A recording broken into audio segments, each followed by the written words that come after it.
For us, tourism, Greece, is a very, very important issue because it is one of the two main things that we possess: a good climate, a beautiful country, and also a very rich cultural heritage. So the combination of the two is very, very important for us. It's speaking in terms of cultural diplomacy.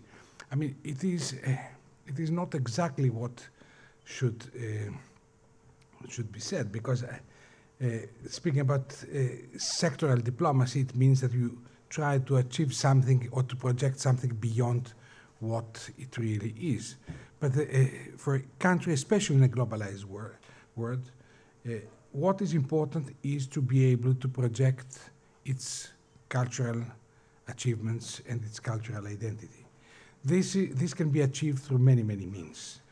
One of them, the most successful one, is tourism. Why most successful? Because people come on the actual place and they see people, they see the land, they see everybody, they have the opportunity to talk to people, and they have the possibility of really getting to know the history and the experiences of the land. And for us, Greece is something very, very important. If one looks into any magazine, into any newspaper, he will be impressed by the many advertisements on tourism. Indeed, it is a very fast-growing and fast-expanding global industry. But it's also a vibrant industry that generates wealth and brings closer, this is the most important thing, people from different religions and cultures. It encourages mutual understanding between different people, races, ethnicities. It promotes, this is something every country does, attempts to, it promotes the country's international image through culture and creates ties that prevent conflicts. Tourism becomes increasingly the modern global peace industry. We wish that this trend indicates the significant diminishing of wars and conflicts across the globe. It circulates the culture of cultures around the world, across the world. This culture represents the common values of tolerance, love, rationality, and understanding. It represents all these values that promote human behavior, which is a very high standard of civilization. I'm convinced, as everybody else, I'm sure, that the wave of tourism that is expanding across the globe is a sign of hope. Because of tourism, different people cease to be aliens with each other. What in many, many centuries ago the trade did, namely bringing people the one closer to the other, now it's done in a much greater scale through tourism. For the Greek economy, tourism is a major source of revenue, and it is a very, very important element for the stabilization of its economy. This is something that we experience very strongly nowadays when Greece, everybody know, faces particularly strong economic problems, and because of the international crisis that came to Greece from outside of it, but it has affected very strongly because of very many structural weaknesses that we have in our economy, but we are very confident that we will overcome them. So tourism is Greece's main industry. We attract more than 16 million tourists each year, and this is a huge number if you consider that Greece's population is 11 million. So 16 million compared with a population of 11 million, something very important.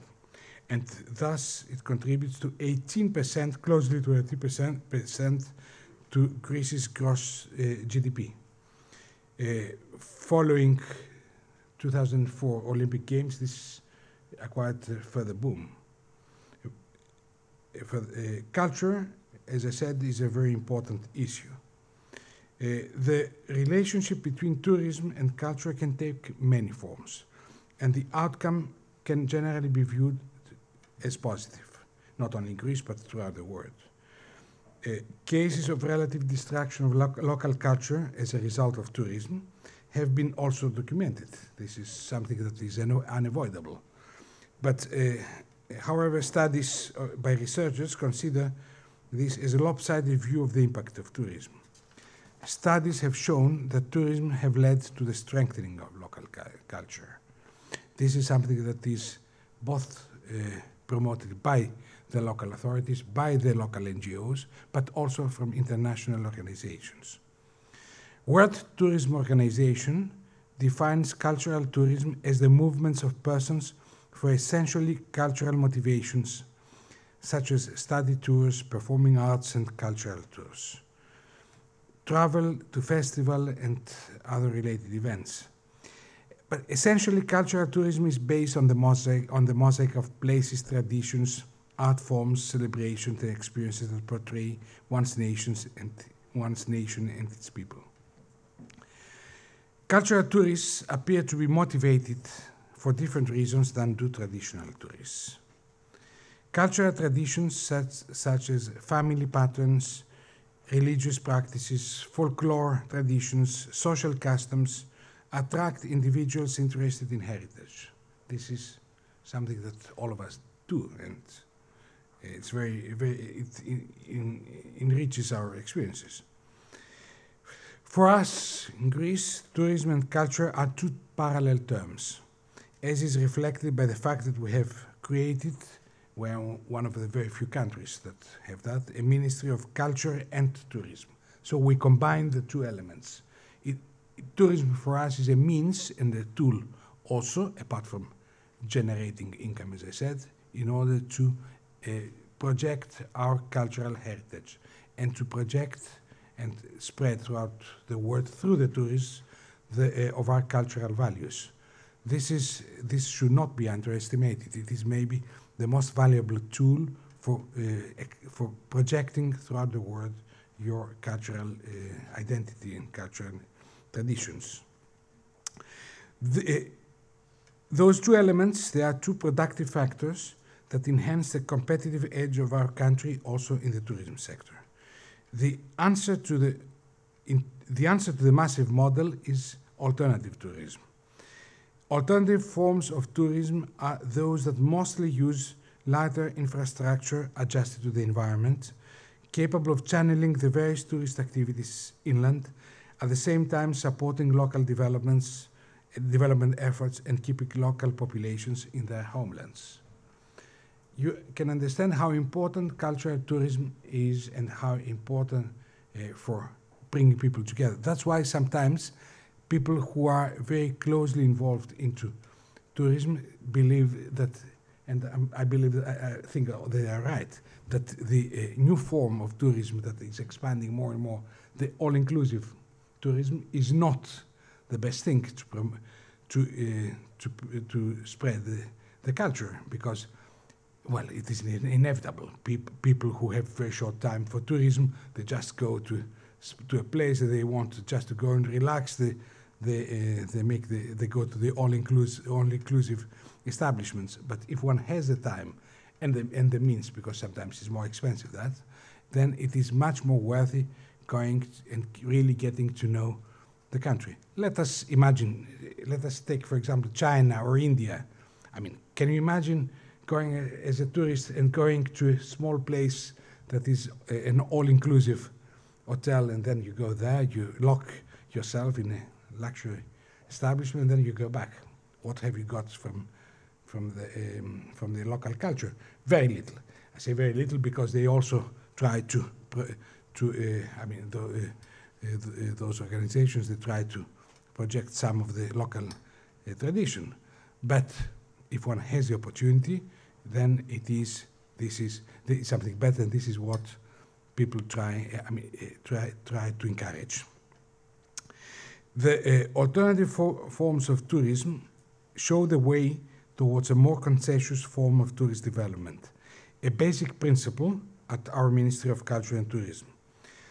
Of course, this is not the only way. What constitutes a one-way street in our choices is sustainable and green development, also sustainable and green tourism.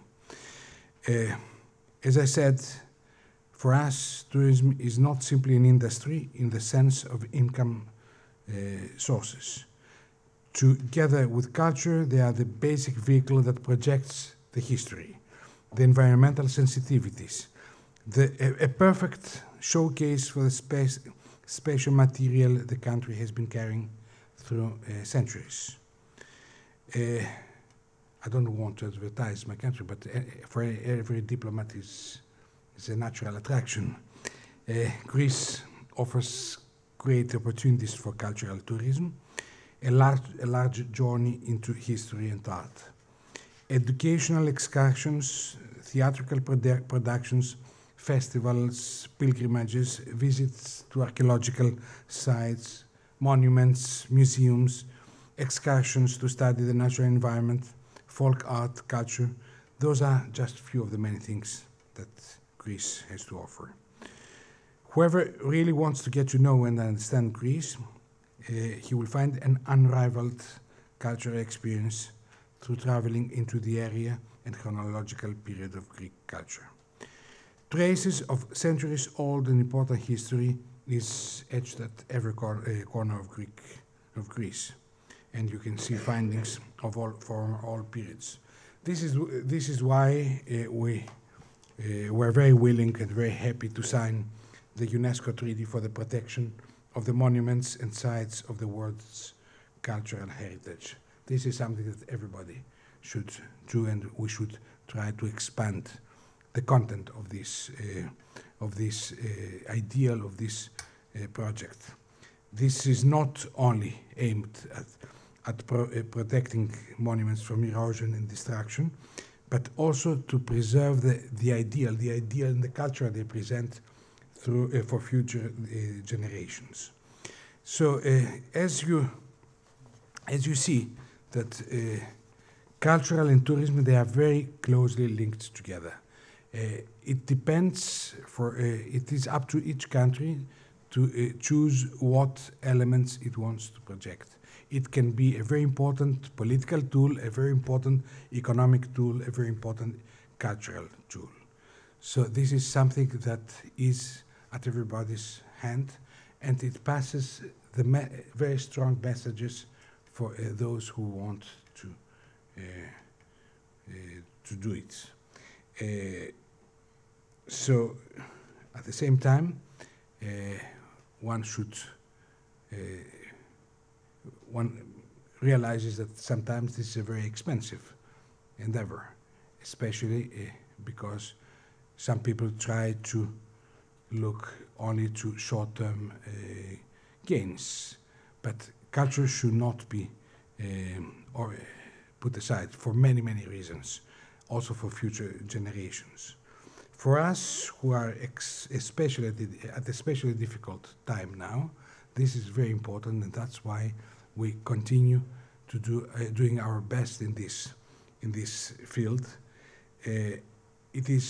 We are conscious that by promoting tourism, especially at this time, we not only project our cultural identity, but also we make other people to better understand the problems, the efforts, and the sacrifices every country, every people that do. Culture and tourism are, as I said, interrelated notions. Tourism highlights prevalent aspects of culture, and culture promotes tourism. And all that for the benefit of the country and its diplomacy who do it. So those were the few words I wanted to say as an introduction, and I will be more than happy if you want me to elaborate on any particular point. Thank you.